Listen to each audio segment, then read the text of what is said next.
नाजरीन आदाब, MCN Urdu news में आपका खैर मकदम है। शहरियत तरमीमी कानून के खिलाफ नांदेड़ में जलसे आम का इनेकाद किया गया। जलसे में तमाम मसलकों के उलमा, मुख्तलिफ सियासी व समाजी तंजीमों के जिम्मेदारान मौजूद थे। जलसे में शहरियत तरमीमी कानून के मुख्तलिफ पहलुओं पर तफसीली रोशनी डाली गई। उलमा और दानिश्वरों ने कहा कि यह कानून दरअसल मुसलमानों को मुल्क से बेदखल करने की एक घिनौनी साजिश है, इसलिए इस कानून को नाफिज होने से रोकने के लिए कुर्बानियों की ज़रूरत पड़ सकती है। मुकर्रिरीन ने यह भी कहा कि मुल्क की माशी सूरत हाल दिन ब दिन बद से बदतर होती जा रही है। गरीबी, बेरोज़गारी और किसानों की खुदकुशी बढ़ती जा रही है। इन तमाम बुनियादी मसाइल से तवज्जो हटाने के लिए ये मुतनाज़ा शहरियत तरमीमी कानून लाया गया है। जलसे में यह भी कहा गया कि इस मुल्क को आज़ादी दिलाने में मुसलमानों ने कुलीदी किरदार अदा किया था। हज़ारों की तादाद में उलमा ने अपनी जानों के नजराने पेश किए। महात्मा गांधी को महात्मा का खिताब भी मुस्लिम रहनुमा ने दिया था और आज मुसलमानों की हुब्बुल वतनी पर सवाल उठाए जा रहे हैं और इन्हें अपनी शहरियत साबित करने के लिए कागजात पेश करने का मुतालबा किया जा रहा है। जो लोग मुसलमानों की शहरियत पर सवाल उठा रहे हैं उन्हें कोई अखलाकी जवाज़ नहीं। जलसे में हज़ारों की तादाद में लोग शरीक हुए। नौजवानों, मैं आपसे कह रहा हूं, अपनी गैरत को, अपनी हमियत को ललकारो, उठो। यह सोने का वक्त नहीं है, यह जागने का वक्त है, यह खड़े रहने का वक्त है। बहुत दूरंदेश बात कह रहा हूं, कुर्बानी के लिए ठहर जाओ, खड़े हो जाओ। इन बच्चों ने तुम्हारी हमियत को ललकारा है, इन बच्चों ने तुम्हारे खून को ललकारा है। तुमको आगे बढ़ना होगा मुसलमानों। इस मुल्क की बका के लिए, शरीयत की बका के लिए, अपने तशक्कुस के लिए, अपने वजूद को बाकी और जिंदा रखने के लिए। और ये जो लड़ाई है, ये हम बिरादरान वतन के साथ मिलकर लड़ रहे हैं। पूरे भारत के अंदर जो इस्तिराब व बेचैनी है, उस इस्तिराब व बेचैनी में वो हमारे साथ हैं।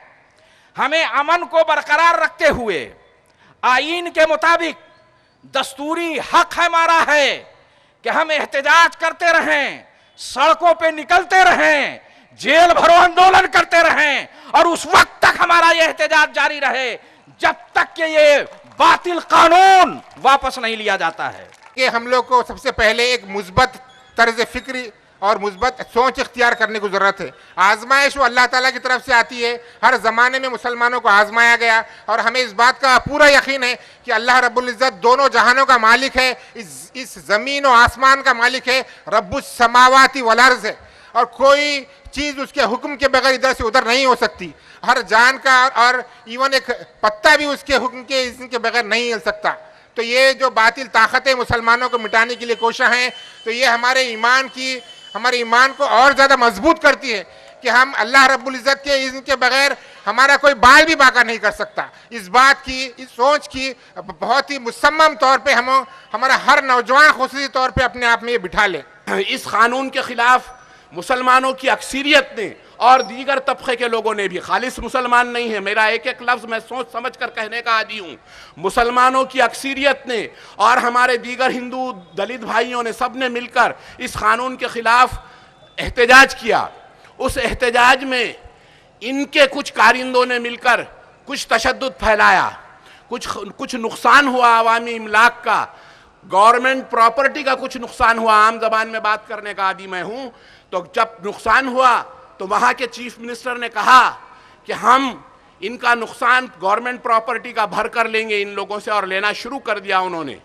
और ये कहा कि हम ऐसी सज़ा देंगे, ऐसी सज़ा देंगे कि तुम्हारी पीढ़ियाँ याद रखेंगी। ये जमहूरियत के खिलाफ है। ये आरएसएस की सोच बहुत खतरनाक है। आपने को जागने की जरूरत है। इससे पहले कई लोग आके तकरीरा करते थे, उन्होंने समझाते थे हमें कि ये आरएसएस, ये बीजेपी अगर सरकार में आती है तो बहुत तकलीफ होगी। तो कुछ लोग कहते थे, वो अल्फाज मैं यूज नहीं करूंगा, हमारा क्या कर लेगी, हमारा क्या कर लेगी, हमारी हर चीज छीन लेगी, हर चीज छीन लेगी। तो हमारे समझ में नहीं आता था। जब कौम की बेटियों तुम पे लाखों सलाम, अपनी जानो जिगर मैं करूं तेरे नाम, हर जगह आम है आज तेरा पयाम, हर जगह आम है आज तेरा पयाम। कौम की बेटियों तुम पे लाखों सलाम, तेरी हिम्मत दिलेरी से हैरान है, तेरी हिम्मत दिलेरी से हैरान है। तू सताई गई हम पशेमान है, तू सताई गई हम पशेमान है। हक़ ताला करे तुम पे रहमत सदा, हक़ ताला करे तुम पे रहमत सदा।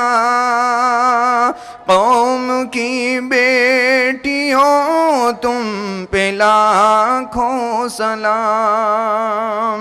कि आज ये सारा का सारा मजमा जमा है इस उन्वान पर कि अल्लाह इस उन्वान पर कि इस मुल्क को बचाना है, मजलूमों की मदद के लिए खड़ा होना है। और एक लंबी लड़ाई है, याद रखना, कोई भी इनकलाब मिनटों और घंटों में और दिनों में नहीं आता, बल्कि इनकलाब के लिए लंबी लड़ाइयाँ लड़ी जानी होती हैं, लंबे महाज तय किए जाने होते हैं और लंबे काम किए जाने होते हैं। और फिर यह तय करना होता है कि जब तक अपने अज़्म के अंदर, अपने मकसद के अंदर कामयाबी नहीं मिलेगी, तब तक अपनी जगह से नहीं हटेंगे।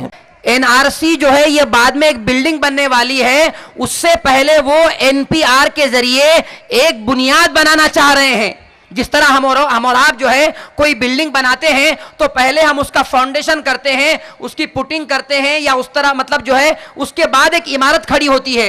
तो मौजूदा हुकूमत क्या कर रही है, अभी वो खामोश है, एनआरसी बाद में लाएगी, मगर उससे पहले उन्होंने एनपीआर के जरिए एक जो है बुनियाद बनाने का काम किया है कि अभी बुनियाद बनाएंगे। और जाहिर सी बात है, अगर फाउंडेशन हो जाए, पिलर डाल दिए जाएं, बीम डाल दिए जाएं, तो उसके बाद जो है बिल्डिंग को खड़े होने में देर नहीं होती। यही काम हमारी मौजूदा हुकूमत कर रही है। और हमारे मुल्क का संविधान और दस्तूर आइन, जिसमें इस मुल्क में बसने वाले तमाम लोगों को अपने मजहब पर पूरी तरीके से आजादी के साथ जिंदगी गुजारने की आजादी दी गई है, लेकिन अब उस दस्तूर को छोड़ा जा रहा है, छेड़ा जा रहा है और उस दस्तूर की धज्जियां उड़ाई जा रही हैं और उस दस्तूर में तरमीम करके नए नए कानून बनाने की कोशिश की जा रही है, जैसे कि CAA, NRC और NPR का मसला।